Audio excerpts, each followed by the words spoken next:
Hello, David here, and the project for today is attempting to replace the batteries on a Harbor Freight Chicago Electric auto darkening welding helmet, item number 91214. Started welding today on a project for my buddy, and it did an auto darken. My eyes got flashed. Got the owner's manual here. It says on the solar cells, the welding helmet utilizes two built-in 3-volt lithium batteries as a power backup. No change of batteries is needed. Under normal welding conditions, users can expect a battery of lifetime of more than 6 years. So I bought this in 2016, so it's been 7 years. So to get this lens out of here, that's what the lens looks like. There's a little wire bail in there. You got to lift up on that wire bail. This is in there like that. This will come out, but this controls through here. So you have to gently pry the knob up, working from each side to get the knob off of here. And then there's a 10mm nut on there and a washer on the outside. Once you get the nut and washer off, this will come out. And there's an index here. There's a little nib that goes through that hole on here. So I don't know if these batteries are replaceable because I don't see where this opens up. So I've got my utility knife, and I'm just going down the edges, just scoring it on the seam. See how we do here.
I jammed that screwdriver in here. I might have damaged something. I don't know. So the two batteries are here.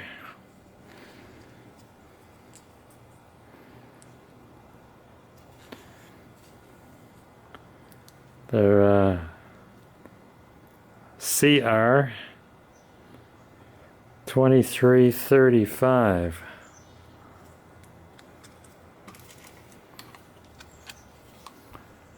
And it looks like this connection is soldered on.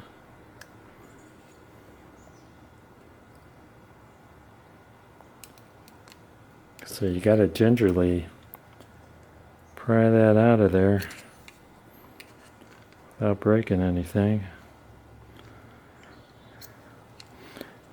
And that's not my modus operandi. I tend to break everything. There's a spacer here, I guess, to get contact.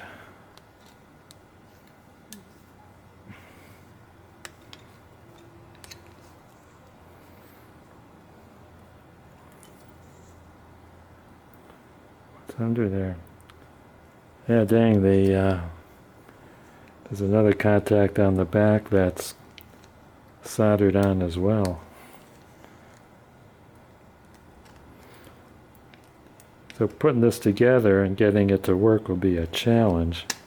I've never soldered anything to a battery before. I don't know if it's possible.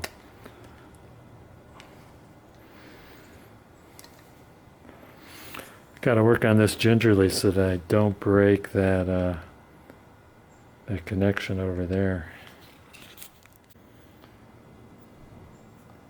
I got the battery out. Positive side goes up, and they've got this insulator around the battery. I guess it doesn't short out, so I'm going to either have to transfer this over to the new battery or put some electrical tape around it or something. First I got to see if I could get the other battery out without destroying it. It's been over 9 days and the shipment of batteries has not arrived yet. The shipment's delayed, and all the time I was waiting I was wondering if these CR2335s are going to work if they didn't have the tabs already soldered on. Some button batteries are available with tabs soldered on, but I couldn't find any in this size.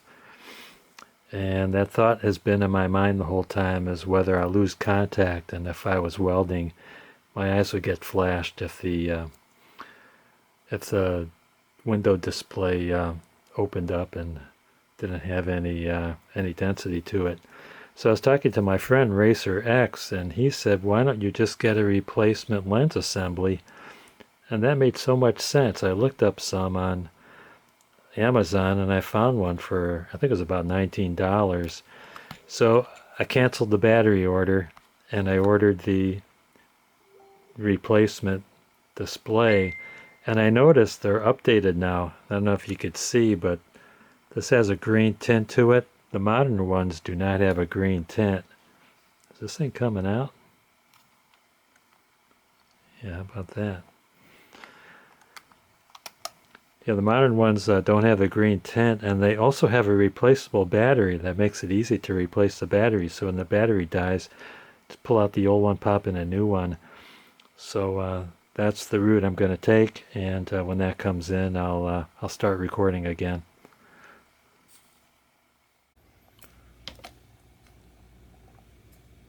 Here's the measurements of the old unit. 4 1/4 to 4 5/16 by 3 1/2.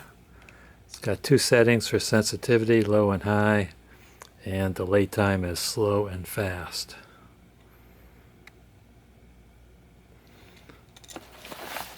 Here's what just came in. It's from a company called NDUUN, NDUUN, auto darkening. I suppose it's from China with a name like that. It's well packaged. Came with absolutely no instructions.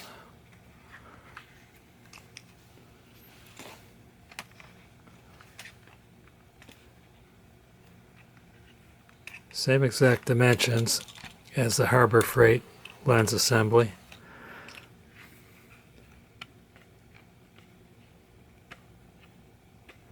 Take this protective film off.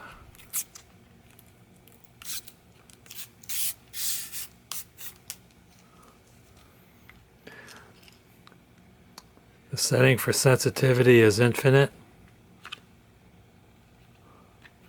and the setting for delay is infinite as well. There are no clicks, nothing tactical on either one. It's got a low battery test, which is a nice feature. I suppose the light comes on if the battery's low. You'd think it'd be the other way around. How would it have power to power the light if the battery's low? This, I believe, is a battery tray. It's hard to open. I don't want to force it. I'll mess with it the next time I get flashed. Now, supposedly, this lens was supposed to be clear. I could see a green tint. Not unlike the original one. That's the Harbor Freight one. That's a replacement. Maybe it is a little bit clearer. It's got a green tint. It's probably less green than the original. The cord.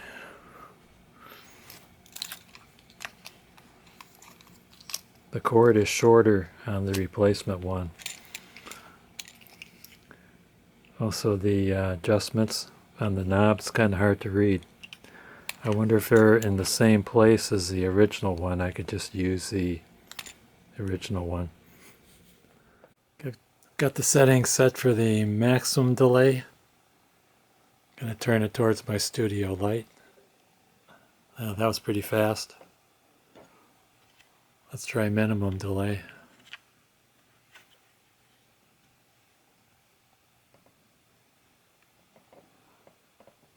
That was pretty fast, and I don't think I could tell a difference.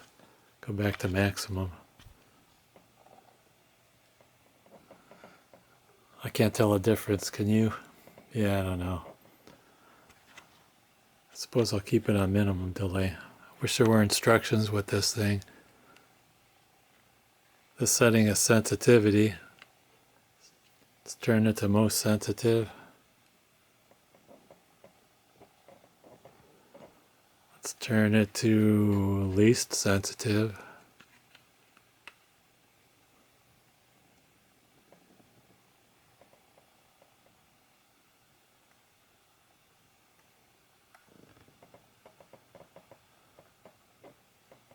Okay, I don't think it switched at all. Let's turn it halfway. Okay, that switched. I think I like the most sensitive one.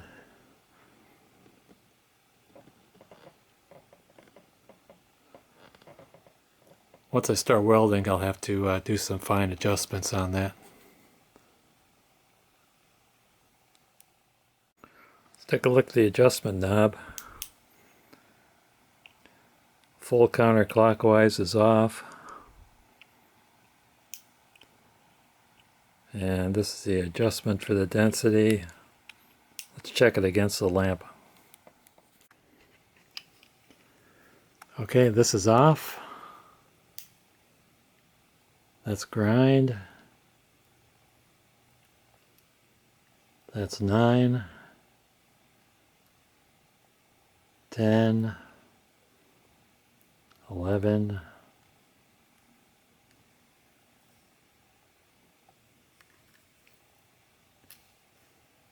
'You know, there's 12 on the dial, but the knob doesn't turn to 12. I wonder if the knob was inserted in the wrong position. Okay, it's off now.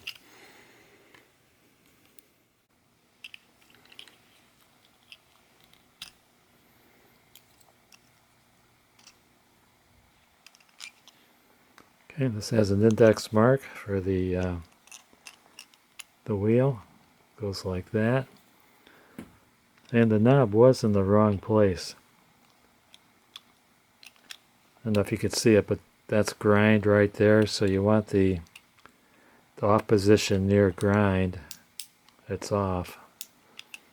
And see, now it points all the way to 13. 13 is right there.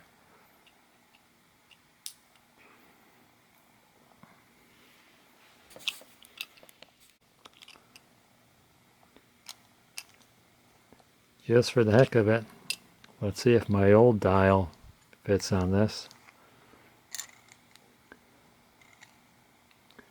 And it does not.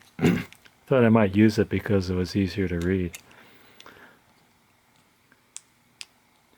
I suppose I could force it. I'm not going to force it, I'm just going to use the dial that came with it. I'm going to keep this old unit on hand just in case I find some of the correct batteries with the solder tabs already attached. I might try to solder new batteries in here and use it either as a backup or if someone's watching me weld and they want to hold this in front of their face to protect their eyes, might be a good idea to do that. See how it fits inside the welding helmet. First I'm going to clean off the glass with some glass cleaner using my microfiber cloth. Okay, it's not microfiber, it's a diaper.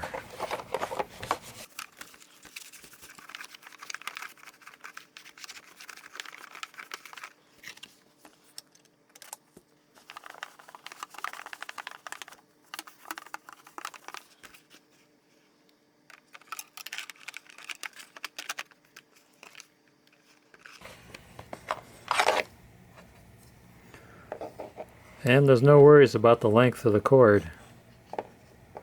There's plenty of slack in there.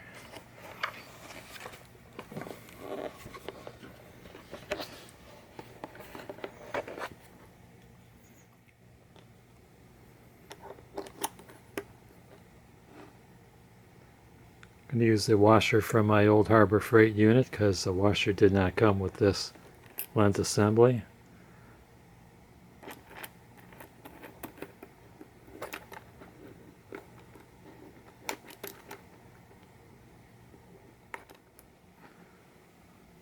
Let's get the knob in the right place. Okay, got it off. Gonna put this on pointing towards grind.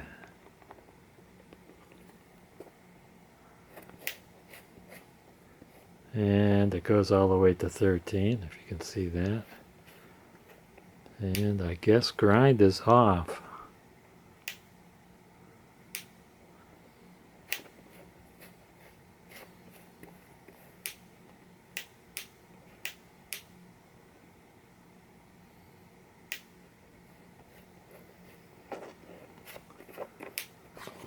Alright, so that's it.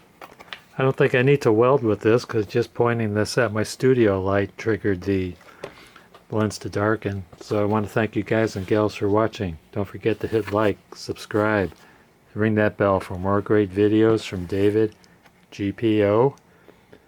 And if during welding I have some problems, I will make another video. Bye now.